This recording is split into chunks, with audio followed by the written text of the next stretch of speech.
Segundo Reis 7, Eliseu prediz a fartura. Então disse Eliseu: ouvi a palavra do Senhor. Assim diz o Senhor: amanhã, mais ou menos a esta hora, haverá uma medida de farinha por 1 siclo e 2 medidas de cevada por 1 siclo, à porta de Samaria.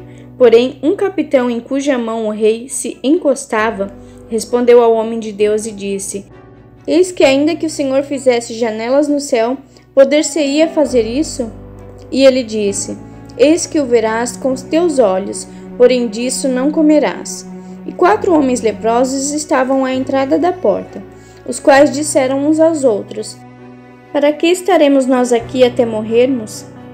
Se dissermos: entremos na cidade, há fome na cidade, e morremos ali. Se ficarmos aqui, também morreremos. Vamos então e passemos para o arraial dos Círios. Se nos deixarem viver, viveremos, e se nos matarem, tão somente morreremos. E levantaram-se ao crepúsculo, para irem ao arraial dos Círios. Porém, chegando à entrada do arraial dos Círios, eis que não havia ali ninguém, porque o Senhor fizera ouvir no arraial dos Círios ruído de carros e ruído de cavalos, como o ruído de um grande exército, de maneira que disseram uns aos outros: eis que o rei de Israel alugou contra nós os reis dos heteus e os reis dos egípcios, para virem contra nós. Por isso se levantaram e fugiram no crepúsculo, e deixaram as suas tendas, os seus cavalos, os seus jumentos e o arraial como estava. Fugiram para salvarem a sua vida. Chegando, pois, estes leprosos à entrada do arraial, entraram numa tenda e comeram, beberam e tomaram dali prata, ouro e roupas. E foram e os esconderam. Então voltaram, entraram em outra tenda e dali também tomaram alguma coisa e a esconderam. Então disseram uns aos outros: não fazemos bem. Este dia é dia de boas novas e nos calamos. Se esperarmos até a luz da manhã, algum mal nos sobrevirá. Por isso, agora vamos e anunciaremos a casa do rei.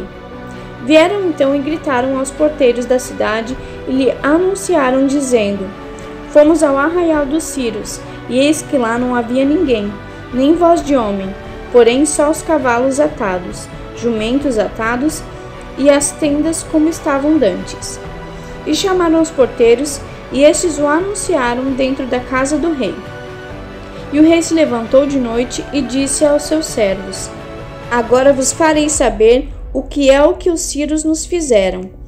Bem sabem eles que esfaimados estamos, pelo que saíram do arraial, e esconderam-se pelo campo, dizendo: quando saírem da cidade, então os tomaremos vivos e entraremos na cidade. Então um dos servos respondeu e disse: tomem-se, pois, 5 dos cavalos que restam aqui dentro. Eis que são como toda a multidão dos israelitas que ficaram aqui. E eis que são como toda a multidão dos israelitas que já pereceram. E enviemo-los e vejamos. Tomaram, pois, 2 cavalos de carro. E o rei os enviou com mensageiros após o exército dos Círios, dizendo: ide e vede. E foram após eles até o Jordão, e viram que todo o caminho estava cheio de roupas e de aviamentos, que os Círios, apressando-se, jogaram fora. Então voltaram os mensageiros e os anunciaram ao rei. Então saiu o povo e saqueou o arraial dos Círios, e havia uma medida de farinha por 1 siclo e 2 medidas de cevada por 1 siclo, conforme a palavra do Senhor. E pusera o rei na porta o capitão em cuja mão se apoiava, e o povo o atropelou na porta e morreu, como falara o homem de Deus, o que falou quando o rei descera a ele.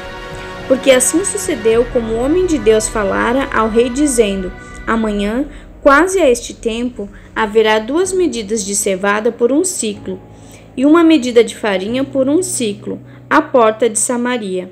E aquele capitão respondeu ao homem de Deus e disse: eis que ainda que o Senhor fizesse janelas no céu, poderia isso suceder? E disse ele: eis que o verás com os teus olhos, porém dali não comerás. E assim lhe sucedeu, porque o povo o atropelou à porta e morreu.